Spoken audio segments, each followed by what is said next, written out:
এই যে আমরা নাম কীর্তন শুনি, যারা আমরা নাম কীর্তন করি, আমাদের অবশ্যই সতর্ক হওয়া উচিত যে আমরা যে কৃষ্ণ নাম করছি, এই কৃষ্ণ নাম শুনে ভক্তদের হৃদয় থেকে অশ্রু ঝরে, চোখ থেকে ঝরে না, হৃদয় থেকে ঝরে, আর সেই হৃদয়ের অশ্রু চোখ দিয়ে পড়ে।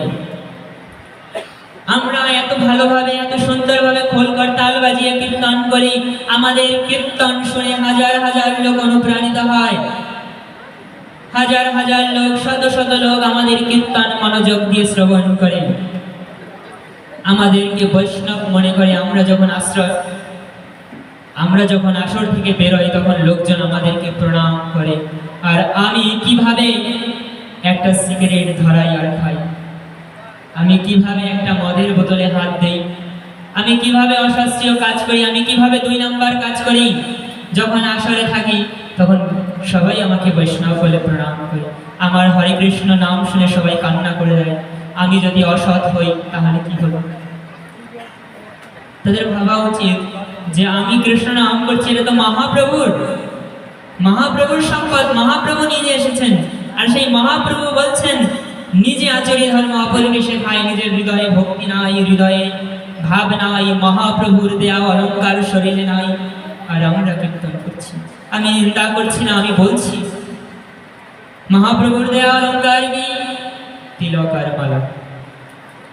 কিছু কীর্তনীরা তিলক মালা নিয়ে থাকে, কিছু লোক নেয় না, কিন্তু মহাপ্রভুর অলঙ্কারে ভূষিত হতে হবে এবং আসরে এসে শুদ্ধাচার ভাবে কীর্তন করতে হবে।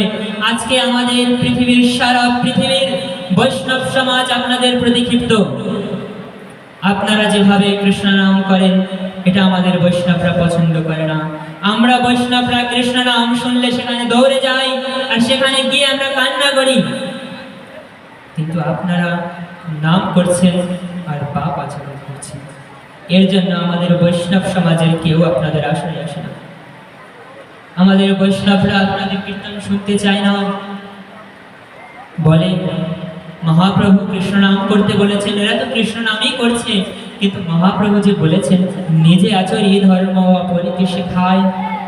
মহাপ্রভু শুধু দাঁড়ে দাঁড়ে গিয়ে লোককে দেখিয়ে দেখিয়ে কাঁদে নাই, ঘরে বসে কেঁদেছে, গম্ভীর জড়িয়ে ধরে কেঁদেছে, জগন্নাথের বিগ্রহ ধরে কেঁদেছে, বাইরের লোককে দেখানোর জন্য কাঁদে না।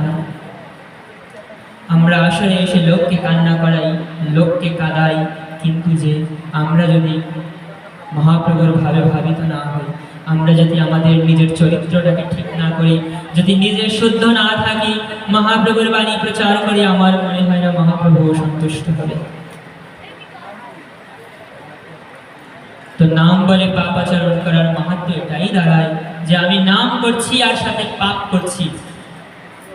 নাম করব সাথে পাপ করব, এটা হবে না। নাম করব আর আমরা পাপ থেকে বিরত থাকবো।